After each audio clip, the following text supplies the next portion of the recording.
बात उस खबर की जिसने कई सवाल खड़े कर दिए। दरअसल बात पाली की नगर परिषद की है, जहां 7 साल पहले हुए चोरी के मामले में नगर परिषद उसकी वसूली करना मानो भूल सी गई है। 7 साल में 20 नगर परिषद आयुक्त बदल चुके हैं, लेकिन हाथ अभी तक खाली है। ये रिपोर्ट देखिए। पाली में 7 साल पहले ट्रांसपोर्ट कंपनियों के खिलाफ पकड़ी गई सेस कर चोरी के मामले में नगर परिषद मानो कार्रवाई करना भूल ही गई। करोड़ों रुपए के बकाया सेस कर को लेकर नगर परिषद के हाथ 7 साल बाद भी सूने नजर आते हैं। यही नहीं, नगर परिषद ने सेस कर टोल नाका बंद कर सेस कर चोरी की वसूली भी बंद कर दी।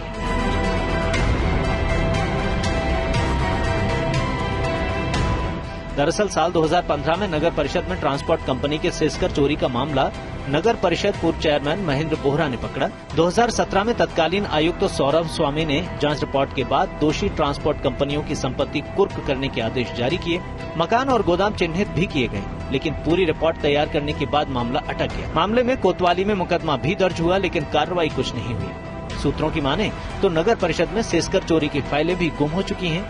अब स्थिति ये है कि नए अधिकारियों को पुरानी सेसकर चोरी की वसूली को लेकर कोई जानकारी नहीं, और जब भी नगर परिषद में ये मामला उठता है तो सिर्फ औपचारिक कार्रवाई कर फिर से मामले को ठंडे बस्ते में डाल दिया जाता है।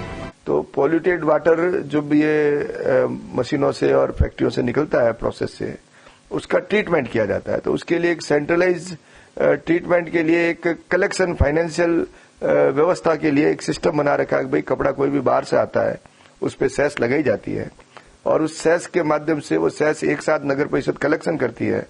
कलेक्शन चार्जेस के जो खर्चा होता है नगर परिषद का, उस पे करीबन 5% हम रखते थे और 10% ये एग्रीमेंट पहले से हो रखा था, और उसी के अंतर्गत शेष राशि हम सीटीपी को देते थे, और सीटीपी फिर उससे अपना ट्रीटमेंट प्लांट का रन करना और पॉल्यूटेड वाटर को वापस करके रिफाइन करके और सारा ट्रीटमेंट करके वापस डिस्चार्ज करती थी। नगर परिषद में 5 ट्रांसपोर्ट कंपनियों के खिलाफ सेसकर चोरी का मामला दर्ज करवाया गया। इसमें अशोका ट्रांसपोर्ट कंपनी पर 2,43,43,960 रूपये, कोठारी रोड लाइंस कंपनी पर 40,16,144 रूपये, शशि ट्रांसपोर्ट कंपनी पर 19,17,784 रूपये, विनायक ट्रांसपोर्ट कंपनी पर 10,96,623 रूपये और हेमंत रोडवेज पर 7,77,381 रूपये की सेसकर चोरी मानी गई। वहीं मामले को लेकर पूर्व सभापति प्रदीप हिंगड़ का कहना है कि ट्रांसपोर्ट कंपनियां तो मात्र एक मोहरा थीं, असल में ये चोरी का सारा खेल तो ऊंचे रसूख रखने वाले कपड़ा व्यापारियों ने खेला। व्यापारियों ने बिल जोधपुर का बनवाकर माल को पाली में उतरवा दिया और सेसकर की चोरी की। जिस माल पर ये सेसकर चोरी की गई उसकी कीमत भी करीब 3 अरब 50 करोड़ रुपए थी। तो उनका ये दायित्व बनता है कि कोई प्रकार की चोरी ना हो। मेरा कार्यकाल रहा 5 साल का। उस 5 साल के कार्यकाल में शायद एक भी मुद्दा ऐसा नहीं हुआ होगा कि 10 पैसे की सेसकर चोरी हुई। और दूसरा सबसे बड़ा सवाल ये है कि ट्रांसपोर्ट व्यवसायी जितने भी हैं, इनको तो बनाया जा रहा है बलि का बकरा। सेसकर चोरी इस तरीके से हुई कि सेसकर लगता है माल पे, तो जिसका माल है वो सेसकर चुका है, ट्रांसपोर्ट वाले का कोई दायित्व बनता ही नहीं है। तो ये लोग क्या करते थे बड़े व्यापारी कि ये टैक्स चोरी करने के लिए माल तो मंगाते थे जोधपुर के नाम की बिल्टी, जो ऐसे वहां सेसकर नहीं है, और माल उतारते थे पाली में। तो जांच इस तरीके से होनी चाहिए कि जितना भी माल, जितना ये 3 करोड़ की सेसकर चोरी हुई तो माल कितने करोड़ का होगा। तो जो व्यापारी लोग हैं जिनके नाम का माल आया है उन पे कार्रवाई की जाए। चलिए आपको बताते हैं सेसकर चोरी की पूरी कार्रवाई। दरअसल नया बोर्ड बनने के बाद पूर्व चेयरमैन महेंद्र बोहरा ने जनवरी 2015 को सेसकर चोरी पकड़ी। इसमें 5 ट्रांसपोर्ट कंपनियों के खिलाफ दस्तावेज में छेड़छाड़ और सेसकर चोरी करने पर पेनल्टी लगाई गई। साथ ही पूर्व आयुक्त आशुतोष आचार्य ने मुकदमा दर्ज करवाया था। 1 साल तक मामला अटका रहा। मामले की जांच कर रहे पुलिस अधिकारियों को भी दस्तावेज समय पर नहीं मिले। बाद में दस्तावेज मिलने पर पुलिस ने जांच रिपोर्ट पेश की। 2017 में IAS सौरभ स्वामी ने दोषी ट्रांसपोर्ट कंपनियों से राशि वसूली के आदेश जारी किए। राशि जमा नहीं करने पर संपत्ति कुर्क करने तक के आदेश दे दिए गए। अक्टूबर 2018 में संपत्ति कुर्की की कार्रवाई शुरू की गई। पूरी रिपोर्ट तैयार की। तब से लेकर अब तक न आगे कोई कार्रवाई हो पाई, न ही परिषद के नए अधिकारियों को इसके बारे में कोई जानकारी है, और ये मामला फिर ठंडे बस्ते में चला गया। सेसकर चोरी पकड़ने पर मिलीभगत के कारण एक कर्मचारी प्रेमचंद को सस्पेंड किया गया था। पूर्व चेयरमैन महेंद्र बोहरा की माने तो जब ये मामला उजागर हुआ तब नगर परिषद का एक कर्मचारी भी इस मामले में सम्मिलित था। उस कर्मचारी ने रजिस्टर और महत्वपूर्ण दस्तावेज अशोका ट्रांसपोर्ट कंपनी के मालिक को दे दिए थे।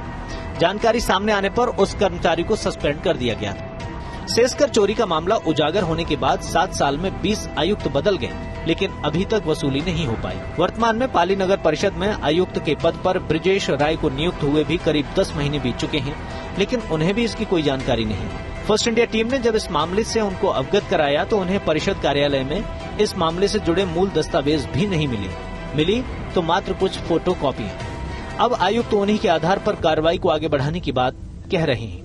नगर परिषद पाली में सेसकर चोरी का मामला 2015 में पकड़ा गया था, लेकिन अभी तक सेसकर चोरी की वो वसूली हो नहीं पाई। 7 साल पुराना मामला और 20 कमिश्नर बदल चुके हैं। अभी मौजूदा कमिश्नर ब्रिजेश राय भी हमारे साथ हैं, उनसे जानते कि ये क्या मामला है। सर, 2015 का मामला है, 7 साल हो गए और 20वें कमिश्नर के तौर पे आपने यहाँ ज्वाइनिंग किया है, फिर भी 3 करोड़ और 21 लाख की वसूली नहीं होती, क्या है मामला? देखिए, ये प्रकरण मेरी जानकारी में अभी कुछ समय पहले ही आया है और इसमें फिर जो संबंधित ARI हैं इनसे चर्चा हुई और जानकारी प्राप्त की गई तो उसमें ये पाया गया कि प्रकरण 2015 में इनिशिएट हो गया था। मतलब ये जो है चोरी सामने आ गई थी और उस पर फिर कार्रवाइयां जो ऑफिशियल प्रोसीजर जो है नोटिस वगैरह का ये प्रारंभ किया गया था, लेकिन लास्ट में ये 2019 में एक पत्रावली पे जानकारी मिलती है कि 2019 में पत्रावलियां जो इससे संबंधित थी मूल पत्रावलियां नहीं मिली ऑफिस में और फिर तत्कालीन आयुक्त द्वारा फिर इस संबंध में थाने में FIR भी दर्ज कराई गई और उसके बाद का इसमें कहीं उल्लेख नहीं है, तो मैं इसके बारे में और अपडेट होता हूं और फिर जैसा भी पुलिस FIR और ऑफिस में जानकारी करके जो भी कार्रवाई होती है कार्रवाई करने का प्रयास। बताया जा रहा है कि 2015 के अंदर जब ये गड़बड़ी सामने आई थी उस समय एक कर्मचारी को सस्पेंड भी किया गया था, प्रेमचंद नाम था उनका। उसके बाद में पत्रावलियां जो मूल पत्रावलियां अभी भी आपके कार्यालय में उपलब्ध हुई, ये कैसे गायब हुई? क्या इसमें अन्य स्टाफ भी सम्मिलित है या इसको किस तरीके से देखते हैं? देखिए, इसके बारे में अभी मुझे डिटेल्स नहीं है, तो प्रेमचंद और भी जो लोग इसमें रहे इन्वॉल्व, जो भी उपलब्ध रिकॉर्ड है थोड़ा उसका गहनता से अध्ययन करना पड़ेगा और भी डिस्कशन में जो जानकारी प्राप्त होगी उसके हिसाब से 2015 और अभी 2021 7 साल हो गए, पत्रावलियां नगर परिषद से गायब हो चुकी है और 3 करोड़ 21 लाख की वसूली अभी भी बाकी है। कैमरा पर्सन विक्रम दहिया के साथ भुवनेश टॉप, फर्स्ट इंडिया न्यूज, पाली। इस मामले में जब फर्स्ट इंडिया की टीम ने वर्तमान सभापति रेखा राकेश भाटी से बात करने की कोशिश की तो वे फर्स्ट इंडिया के सवालों से बचती हुई नजर आई। बहरहाल केस के 7 साल बीतने और 20 आयुक्त बदलने के बाद अब नगर परिषद से वसूली की उम्मीदें भी कम होती नजर आ रही हैं। फर्स्ट इंडिया न्यूज के लिए पाली से भुवनेश टांक की रिपोर्ट।